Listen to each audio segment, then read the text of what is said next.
how do we make our environment in the office irresistibly intentional, so that where people are looking forward to, I mean, the answer of 5 days a week back in the office, 8 to 5 or whatever the traditional work schedule is, I do think that we're at a bit of a conundrum now on that, because that's not the right answer. Yep, I agree. Now, fully remote, unless that's what your company culture was pre-pandemic, I'm not sure that's the right answer either. So there's a lot of tension right now of, okay, if we're going to require people to come back to work X number of days per week, are we going to make it so compelling for them and so just irresistible for them, so that the commute that they have to have coming in, or the childcare decisions that they have to make, are going to be, that trade is going to be worth me having to go back into work for a little bit. So just pushing companies to think about,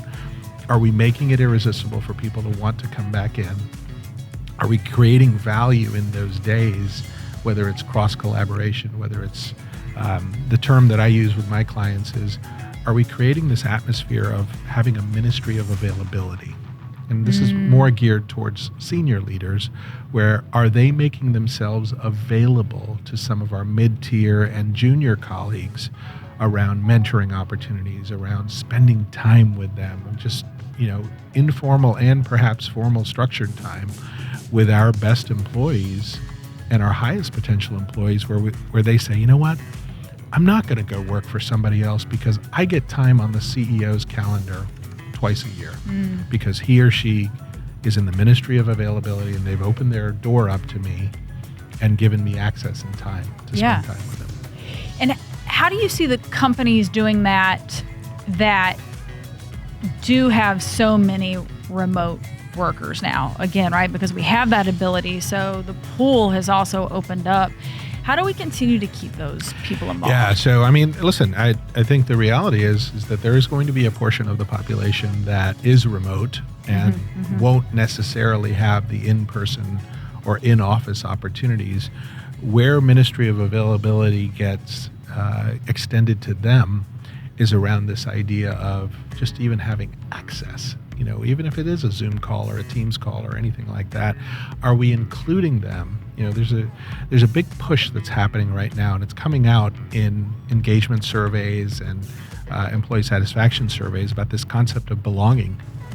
Do I feel like I belong here at this organization? And part of that belonging is not just through affinity and through saying, hey, there's people around here that look like me or perhaps sound like me, but it's, do I feel like I belong here by how people treat me and how the environment and the atmosphere is created around company culture and different things like that. Having a sense of belonging doesn't mean that you have to be necessarily in the office. It just means when I wake up in the day, and if I'm a remote employee, I am still so proud of the organization that I represent, because I believe in their mission, I believe in the vision, I buy into the leadership that's running the company, and that gets extended to them through access and relationships. Yeah. Funny, I was just working on some social media, the President's Day we have coming up, and it was a Dwight Eisenhower quote, which is essentially was, motivation is inspiring others to do what you want them to do because they want to do it. Certainly. No, it's a great quote. How much do you think also on the side of the talent, self-awareness plays into that? Because I'm also still hearing, it's funny because, we've worked in an office and we've worked from home before all of that was like cool, just, being business owners. But self-awareness, what is the role that plays? Because I even still hear, we've reached like, I've got to get out of the house because I keep doing laundry when I'm really supposed to be doing work, because you're there and you see that. So how does that play into, as we're either looking for a job or in the role that we're in, and maybe we don't want to leave, but we just feel like maybe we're the cause of this disconnection, that we're basically feeding that feeling? It's a great call out.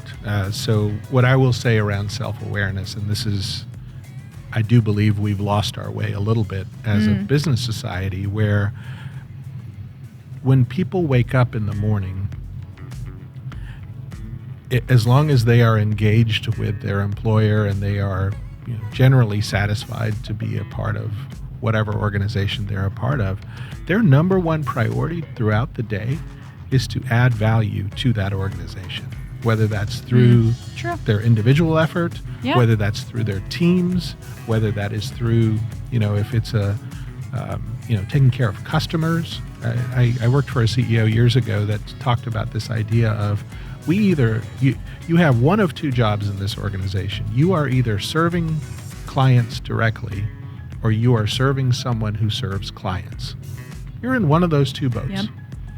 And I thought it was just a very brilliant, it was a brilliant way to just articulate, let's not have any confusion about this. We come to work every day, and that is not code for we're a bunch of robots and we just need to blindly go about our day every day, but it is, do we come to work? And this is where your question about self-awareness comes in, is when I show up every day, whether that's how I show up remotely or how I show up in the office, does the work that I do add value? And do I look at it through the lens of, does everything I do add value to a person, to a teammate, to a client situation, to a technology, whatever business that we're in, am I adding value throughout the day versus, hey, we have 3 different kinds of water in our pantry or 4 different kinds of coffee machines throughout the office. I mean, all those things are good. And all those things contribute to a pleasant work atmosphere.